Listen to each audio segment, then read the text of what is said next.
Hello and good evening. News room live देख रहे हैं आप। मैं हूं आपके साथ कंचन जसवानी। बुलेटिन की शुरुआत करते हैं इस वक्त की बड़ी खबर के साथ जो समूचे उत्तर प्रदेश से आ रही है। सवाल ये खड़े हो रहे हैं कि आखिर उत्तर प्रदेश में क्या खाकी सुरक्षित नहीं है। एक तरफ जहां हर कोई कानून व्यवस्था पर सवाल उठाता रहता है, वहीं आज सवाल ये भी उठ रहे हैं कि क्या उत्तर प्रदेश की ब्यूरोक्रेसी में इतने सारे दाग, इतने सारे पथराव क्यों देखने को मिलते हैं। आपको बता दें कि उत्तर प्रदेश को लेकर यह सवाल उठाया जा रहा है कि आखिर कानून के रखवालों को निशाना क्यों बनाया जा रहा है। सवाल यह भी उठाया जा रहा है कि एक के बाद क्यों उत्तर प्रदेश में ऐसी घटनाएं सामने देखने को मिलती है जहां पर इस तरह की हरकतें खाकी के साथ की जाती है। तस्वीरें आपको दिखा रहे हैं, तस्वीरें बिजनौर की है जहां पर पुलिस पर ग्रामीणों का हमला हुआ है। यह तस्वीर देखिए किस तरह पुलिस वहां पर मौजूद है, पथराव हो रहे हैं कहीं पर तो कहीं लाठी डंडे चल रहे हैं। नोएडा से भी आपको तस्वीरें दिखाएंगे, हरदोई से भी तस्वीरें दिखाएंगे। ये तस्वीर देखिए, ये नोएडा की तस्वीर है जहां अतिक्रमण हटाने गई टीम पर पथराव हुआ है। ये भी जानकारी आपको दे दें कि प्राधिकरण के वर्क सर्किल 9 की टीम पर पथराव किया गया, घायल हुए हैं। एक पुलिसकर्मी के सिर पर भी गहरी चोट आई है। सूचना पर मौके पर भारी पुलिस बल पहुंचा। थाना एक्सप्रेसवे क्षेत्र के गांव का ये मामला बताया जा रहा है। तो देखिए निशाने पर किस तरह कानून के रखवालों को रखा जा रहा है।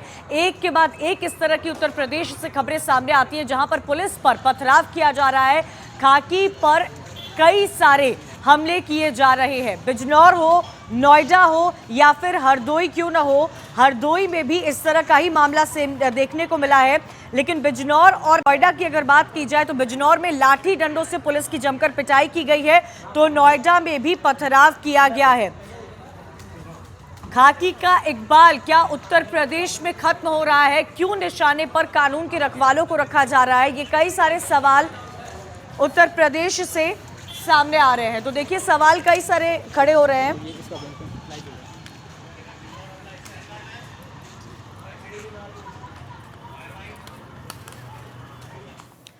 तो आखिर जो कानून व्यवस्था बनाते हैं उनके ऊपर इस तरह का हमला क्यों देखने को मिल रहा है। अगली खबर बिजनौर से आ रही है जहां पर ग्रामीणों ने, जो स्थानीय लोग थे, उन्होंने पुलिस पर हमला किया है और सिर्फ इस वजह से हमला किया क्योंकि पुलिस वहां पर पूछताछ के लिए पहुंची थी। कानून व्यवस्था जो बनाकर रखता है उसी पर अगर इस तरह के हमले देखने को मिलेंगे तो कई सारे सवाल उन ग्रामीणों पर भी खड़े हो जाएंगे, स्थानीय लोगों पर भी खड़े हो जाएंगे कि क्यों एक के बाद एक पुलिस वालों पर इस तरह का हमला देखने को मिलता है। ये बिजनौर की तस्वीर आपको दिखा रहे हैं। देखिए किस तरह ग्रामीणों का हमला हुआ पुलिस पर। चोरी के मामले में पुलिस पूछताछ करने गई थी, लाठी डंडों से पुलिस ने जमकर पिटाई की गई है। हमले में दारोगा समेत 2 सिपाही गंभीर रूप से घायल हुआ है। घायलों को जिला अस्पताल में भर्ती कराया गया है। जनसेवा केंद्र में लाखों रुपए की चोरी हुई थी। तो आपको बता दें कि बिजनौर में पुलिस पर ग्रामीणों का हमला हुआ है। चोरी के मामले में पूछताछ करने गई थी पुलिस।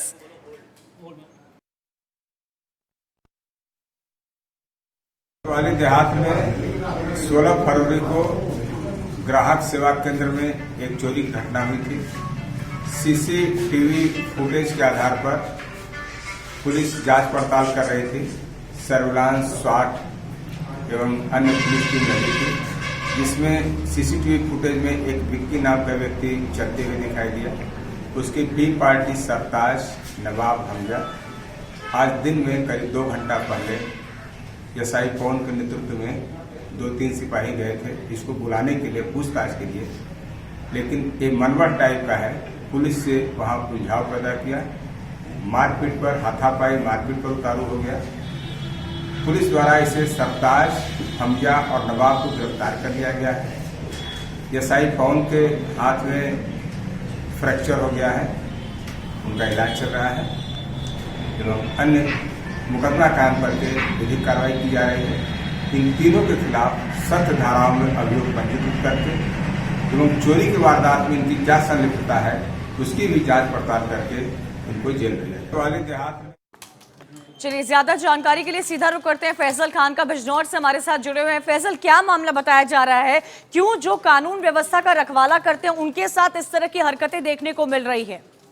देखिए बिल्कुल, मैं आपको बता दूं, ये बिजनौर के कोतवाली देहात का मामला है जहां एक चोरी हुई थी अभी कुछ दिन पहले। जो सूचना केंद्र पे लाखों की चोरी है उसकी जांच कर रहे थे एसआई पवन कुमार। आज एसआई पवन कुमार मौके पर जाते हैं। एक व्यक्ति की सीसीटीवी फुटेज व्यक्ति आता है जिसके घर में मौके पे जानकारी लेना चाहते हैं कि आप उस वक्त क्या कर रहे थे। इतना ही नहीं, जैसे वो उसके घर पहुंचते हैं तो उसके साथ वो मारपीट करता है और मारपीट लाठी डंडों से इतनी करता है कि एसआई के हाथ पे फ्रैक्चर तक हो जाता है और 2 सिपाही घायल हो जाते हैं। घायल सिपाहियों को अस्पताल में फैसल, इन भर्ती कर दिया गया ग्रामीणों के खिलाफ क्या कार्रवाई देखने को मिली है, क्योंकि अगर इस तरह हुआ तो ग्रामीणों के हौसले और भी बुलंद होते जाएंगे। देखिए, बिल्कुल मैं आपको बता दूं, जो बिजनौर के एसपी धर्मवीर सिंह हैं, उन्होंने तत्काल प्रभाव से स्वाट टीम और एसओजी लगाई और तुरंत उन तीनों को गिरफ्तार कर लिया और अब थाने में गिरफ्त में है। और बात करें, अगर एसपी साहब से हमने बात की तो उनका साफ कहना है कि इनके खिलाफ सख्त से सख्त कार्रवाई और संगीन धाराओं में इनके खिलाफ मुकदमा दर्ज है और इन्हें अब जेल भेजा जाएगा। फैसल, ये भी एक खबर सामने आ रही है कि क्यों इस तरह के मामले उत्तर प्रदेश में बढ़ते जा रहे हैं। एक के बाद एक जो कानून के रखवाले हैं, अगर उनके साथ इस तरह का व्यवहार किया जाएगा तो कहां है ग्रामीणों में वो डर पुलिस का कि कोई कार्रवाई की जाएगी। देखिए, बिल्कुल ये बात आप बिल्कुल प्रशासन का खौफ कम होता जा रहा है। उसी का कारण आज ये देखने को मिला है कि पुलिस के साथ मारपीट हुई है। इसको प्रशासन को थोड़ा अपना सख्त रवैया करना पड़ेगा, जिससे प्रशासन के अगर प्रशासन ये जो दरोगा है 2 व्यक्ति के साथ ना जाए और पुलिस पूरे काफिले के साथ जाए ताकि मारपीट ना हो। मारपीट का मुख्य कारण यही रहा कि एसआई अपने 2 सिपाहियों के साथ गया, इसी कारण की वजह से 3 लोगों ने उनके साथ मारपीट कर दी। ठीक है, शुक्रिया फैसल जानकारी के लिए।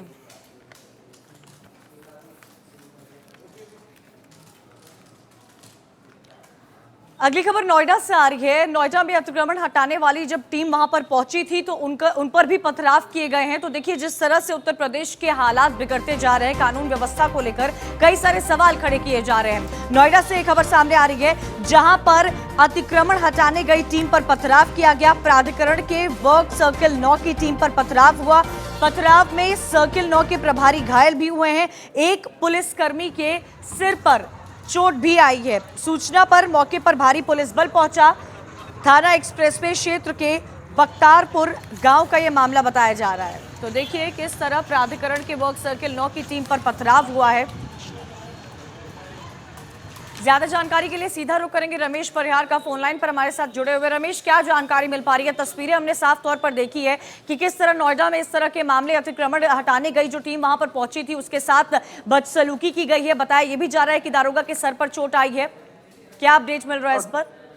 नोएडा के बख्तापुर गांव में जब प्राधिकरण की टीम कार्रवाई करने गई, अतिक्रमण हटाने गई, तो वहां के मौजूद ग्रामीणों ने जो टीम आई थी उसके ऊपर पथराव कर दिया और इस पथराव के दौरान एक पुलिसकर्मी को भी गंभीर रूप से चोट लगी है और उसे तत्काल मौके पे जो अस्पताल था वहां ले जाया गया और साथ ही साथ उसकी जो इलाज की प्रक्रिया थी वो शुरू की गई। वहीं अगर बात करें कानून व्यवस्था की, तो कानून की जो व्यवस्था है वो इस तरीके से लचर होती जा रही है कि जो ग्रामीण है या अन्य लोग हैं तो वो पुलिस का जो डर है वो खत्म होता जा रहा है और लगातार पुलिस के लोगों से पथराव कर रहे हैं। तो ये बहुत बड़ी एक समस्या हो गई है लोगों के सामने। चलिए, तो एक बहुत बड़ी समस्या यहाँ देखने को मिल रही है और जिस तरह से प्राधिकरण के लोगों पर इस तरह की हरकतें देखने को मिल रही है वो कई सारे सवाल खड़े कर देती है। शुक्रिया रमेश जानकारी के लिए।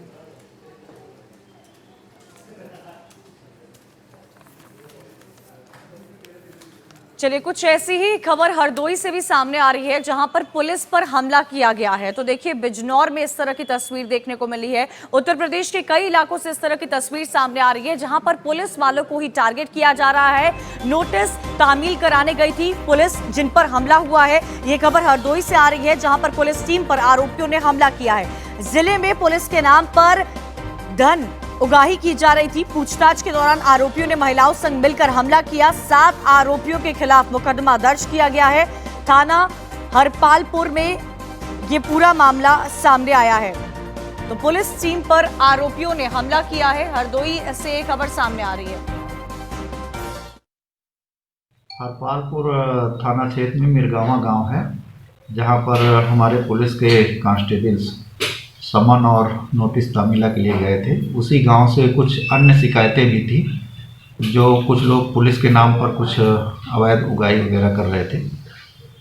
उनसे पूछताछ के दौरान उन आरोपियों द्वारा अपनी घर की महिलाओं को आगे कर दिया गया, जिनके द्वारा बड़ी नासमझी पूर्वक कुछ पुलिस के विरुद्ध कार्रवाई की गई है। इसमें अभियोग पंजीकृत कर लिया गया है। 7 लोगों के विरुद्ध अग्रेतर आवश्यक कार्रवाई न्यायोचित और निष्पक्ष तरीके से की जा रही है। कोई गिरफ्तारी? पुलिस टीम लगी है, शीघ्र ही प्रगति से आगे बढ़ेगी। इस खबर पर नसीम खान हमारे साथ जुड़ गए। नसीम, आपसे जानना चाहेंगे, उत्तर प्रदेश के कई इलाकों से इस तरह की खबरें सामने आ रही है। हरदोई में जो कुछ हुआ वो कई सारे सवाल खड़े कर देता है कि क्यों पुलिस वालों पर एक के बाद एक इस तरह की बदतमीजी या पथराव या लाठी डंडे चलने को मिल रहे हैं। जी, मैं बता दूं, हरदोई के हरपालपुर थाना क्षेत्र का मामला है, जहाँ पे एक गाँव पड़ता है। पुलिस के कर्मचारी जो है वहाँ पे सम्मन और नोटिस शामिल कराने के लिए गए थे, लेकिन वहाँ पे कुछ और भी मामला सामने आया था। पुलिस की टीम को मालूम हुआ था, लेकिन उन्होंने उस मामले पे जब उन लोगों से पूछताछ करने गए हुए थे तो जिन लोगों ने पैसा देकर के बात कही थी, धन उगाही कर रहे थे पुलिस के नाम पर, लेकिन लगातार जो है पुलिस ने जब उनसे बातचीत की तो उन लोगों ने क्या अपने घर की औरतों को सामने कर दिया और उन पे हमला बोल दिया। पुलिस कर्मियों के ऊपर हमला बोला गया पूरी तरीके से। पुलिस यहाँ पे जब पुलिस कर्मियों के ऊपर अपराधी हमला बोल रहे हैं, अपराधी बेलगाम हैं, जितना ज्यादा से ज्यादा अगर उनके पर किया जाए कि कोई भी कार्रवाई हो रही है, कार्रवाई भी जिले के कप्तान लगातार करते नजर आ रहे हैं, लेकिन फिलहाल अपराधी अभी बेलगाम नजर आ रहे हैं। ठीक है, शुक्रिया जानकारी के लिए। तो पुलिस टीम पर आरोपियों ने हमला किया है। जिले में पुलिस के नाम पर धन उगाही की जा रही है। एक के बाद एक उत्तर प्रदेश से इस तरह की चौंकाने वाली खबर सामने आ रही है।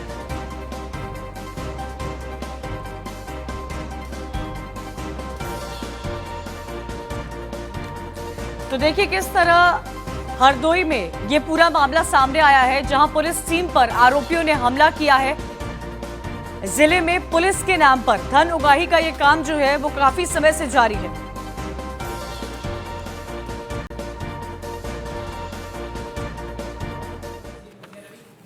आगे बढ़ते हैं, बुलंदशहर से खबर आ रही है। एक बार फिर से बुलंदशहर में एटीएम द्वारा पैसे निकालने वाला जो बड़ा सा गैंग काम करता था वो अब एक्टिव नजर आ रहा है। तो बुलंदशहर से ये बड़ी खबर और अहम खबर सामने आ रही है, जहां पर एटीएम कार्ड्स लेकर लोगों को गुमराह करने की कोशिश की जा रही है। ये गैंग जो है वो फिर से एक्टिव हो गया है। बुलंदशहर में खाकी चुनौती दे रहे हैं अपराधी। बोहरपाल सिंह नाम के शख्स के साथ फ्रॉड किया गया है। एटीएम कार्ड बदलकर 25,000 रुपए निकाले गए हैं। पैसे निकालने वाले गैंग का वीडियो सीसीटीवी कैमरे में कैद हो गया है। कोतवाली सियाना बुलंदशहर के जीवन बैंक की एटीएम की एक घटना बताई जा रही है। वो सीसीटीवी फुटेज भी इस वक्त आपको दिखा रहे हैं। देखिए किस तरह अपना एटीएम कार्ड बदलकर स्वाइप किया जाता है, 25,000 रुपए निकाले जाते हैं। तो एक के बाद एक पैसों की धोखाधड़ी का यह मामला सामने निकल कर आ रहा है।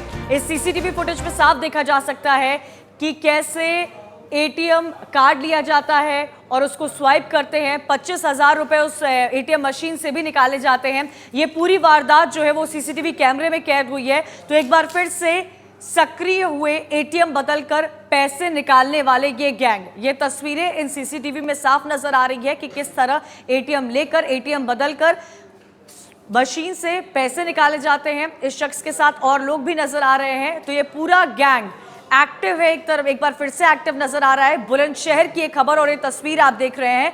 बताया जा रहा है कि जीवन बैंक की एटीएम की एक घटना है, जहां सीसीटीवी लगा हुआ था और उस सीसीटीवी फुटेज के जरिए ही इन चारों अपराधियों का भंडाफोड़ हुआ है।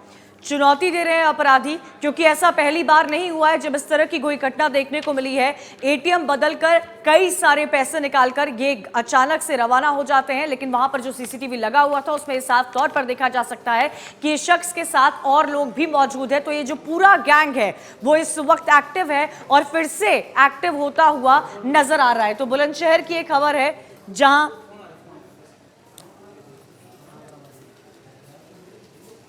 चुनौती दे रहे हैं अपराधी। एटीएम बदलकर पैसे निकालने वाला गैंग एक बार फिर से एक्टिव हो गया है। सियाना सीओ ऑफिस से कुछ ही दूर पर यह बड़ी वारदात को अंजाम दिया गया है। एटीएम कार्ड बदलकर 25,000 रुपए निकाले गए हैं। ज्यादा जानकारी के लिए सीधा रुख करेंगे अशोक कुमार, हमारे संवाददाता हमारे साथ फोन लाइन पर जुड़े हुए हैं। अशोक, क्या जानकारी मिल पा रही है? एक बार फिर से बुलंदशहर में इस तरह की घटना देखने को मिल रही है, जहां एटीएम कार्ड बदलकर 25,000 रुपए निकाले जाते हैं। इस गैंग के अगेंस्ट क्या कार्रवाई की गई है अब तक? बिल्कुल, आपको बता दूं कि ये पहले भी ऐसी घटना घटी है और आज एक किसान अपना एटीएम से पैसे निकालने गया था। ये संजीवनी बैंक का एटीएम है और सीओ से करीबन ऑफिस से 800 मीटर की की ऑफिस की 800 मीटर की घटना है। 800 मीटर की दूरी पर सीओ का ऑफिस पड़ता है, जिस पर ये घटना घटी है, जिसमें सीसीटीवी फुटेज में ये गैंग का फुटेज प्राप्त हुआ है।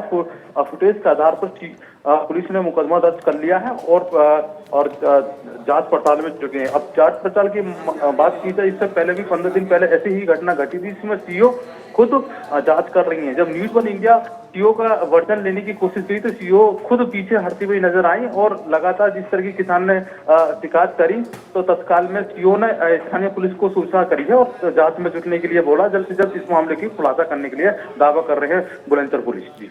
ठीक है, तो देखिए जिस तरह की हरकत सामने आई है उससे कई सारे सवाल भी खड़े हो रहे हैं। शुक्रिया अशोक जानकारी के लिए।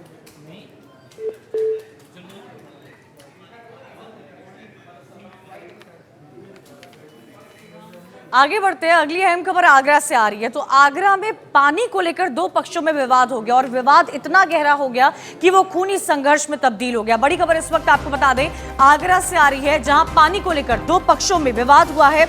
रिटायर्ड फौजी ने पड़ोसी को गोली मारी, गोली लगने से पड़ोसी की मौके पर ही मौत हो जाती है। सूचना मिलने पर पहुंची पुलिस की टीम, पुलिस ने शव को पोस्टमार्टम के लिए भेजा है। आरोपी रिटायर्ड फौजी को गिरफ्तार किया गया है। तो तस्वीरें देखिए, कितनी मामूली सी बात पर एक छोटा सा विवाद किस तरह खूनी संघर्ष में तब्दील हो गया, ये इन तस्वीरों को देखकर अंदाजा लगाया जा सकता है। पानी को लेकर दो पक्षों में विवाद हुआ, विवाद इतना गहराता गया कि एक की मौत हो गई। पुलिस ने शव को पोस्टमार्टम के लिए भेज दिया है और ये भी आपको जानकारी दे दे कि रिटायर्ड फौजी को गिरफ्तार कर लिया गया है।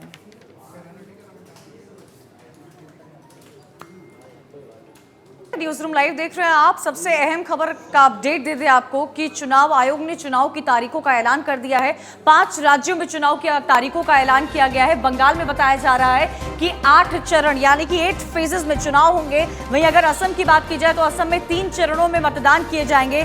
तमिलनाडु और केरल में 1 चरण में वोटिंग होगी। पुडुचेरी में 6 अप्रैल को मतदान होगा। 2 मई को इन 5 राज्यों के नतीजे आएंगे। जरा ग्राफिक्स से इसको समझने की कोशिश कीजिएगा। 27 मार्च को पहले चरण का मतदान होगा। सेकेंड फेज की अगर बात की जाए तो 1 तारीख को 1 अप्रैल को जनता अपने मताधिकार का इस्तेमाल करेगी। तीसरा चरण थर्ड फेज 6 अप्रैल को वोटिंग होगी। पश्चिम बंगाल चुनाव यहां पर आपको समझा रहे हैं। फोर्थ फेज 10 अप्रैल को मतदान किया जाएगा। तो पूरे पश्चिम बंगाल को 8 चरणों में बांटा गया है, जहां पर जनता अपने मताधिकार का इस्तेमाल करेगी। 5वां चरण 17 अप्रैल को होगा।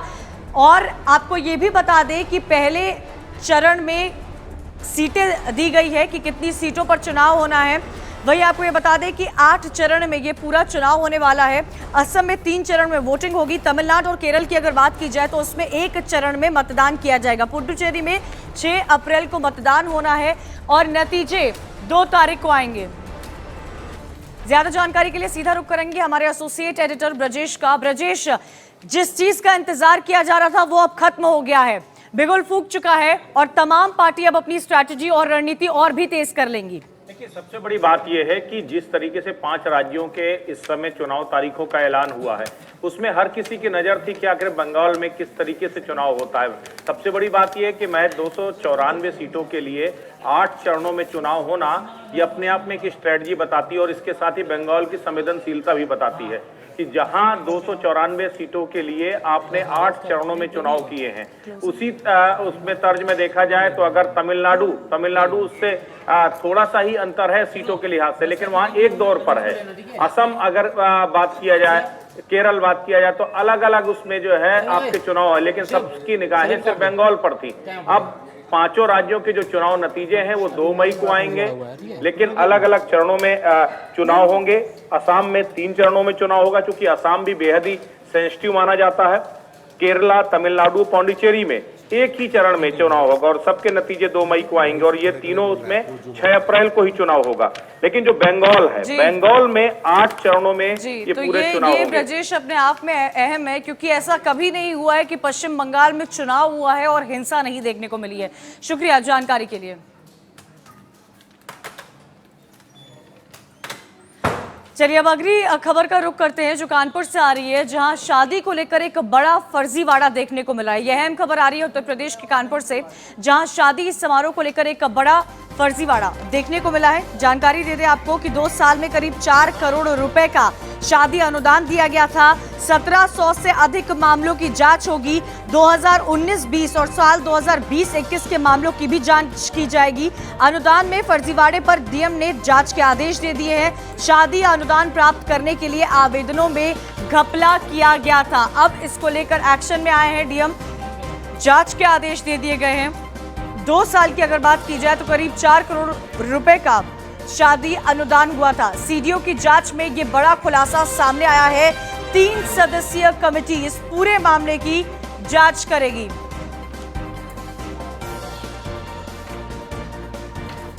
ज्यादा जानकारी के लिए सीधा रुख करेंगे हमारे संवाददाता रमन गुप्ता का। रमन, क्या अपडेट मिल पा रहा है? 3 सदस्यीय कमेटी जो है, सदस्यीय टीम जो है, इस पूरे मामले की जांच करेगी। बिल्कुल, डीएम कानपुर ने इस पूरे मामले में 3 सदस्यीय कमेटी बना दी है। अब इसकी पूरी जांच सीडीओ कानपुर कर रहे हैं। अभी इसमें 3 लोगों पर एफआईआर दर्ज हो गई है।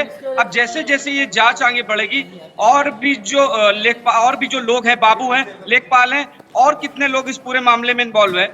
आपको बता दें कि जिस तरह से ये फर्जीवाड़ा हुआ, शादी अनुदान ये एक ऐसी योजना है उत्तर प्रदेश सरकार की जिसमें गरीब बच्चियों के लिए शादियों के लिए अनुदान दिया जाता है। लेकिन अब इसको भी भ्रष्टाचार की नजर लग गई है। कई बाबू और लेखपाल, जो तहसील के लेखपाल और बाबू हैं, इन्होंने इसमें भी घोटाला किया है। करोड़ों का घोटाला बताया जा रहा है। करीबन 1700 ऐसे मामले हैं जिसकी जांच की जा रही है। 2019 से लगा के 2021 तक की करीबन 1700 ऐसे मामले हैं कि जिनकी जांच के लिए अब सीडीओ ने जांच के आदेश दे दिए हैं। अब आगे जैसे जांच बढ़ेगी और भी कई अधिकारियों के नाम सामने आएंगे। जी ठीक है रमन, शुक्रिया जानकारी के लिए। तो कानपुर से शादी अनुदान के भी मामले में फर्जीवाड़ा देखने को मिला। इसी के साथ आज मेरे साथ न्यूज रूम लाइव में इतना ही। कल फिर होगी मुलाकात कुछ और अहम खबरों के साथ। देखते रहिए न्यूज़ 1 इंडिया।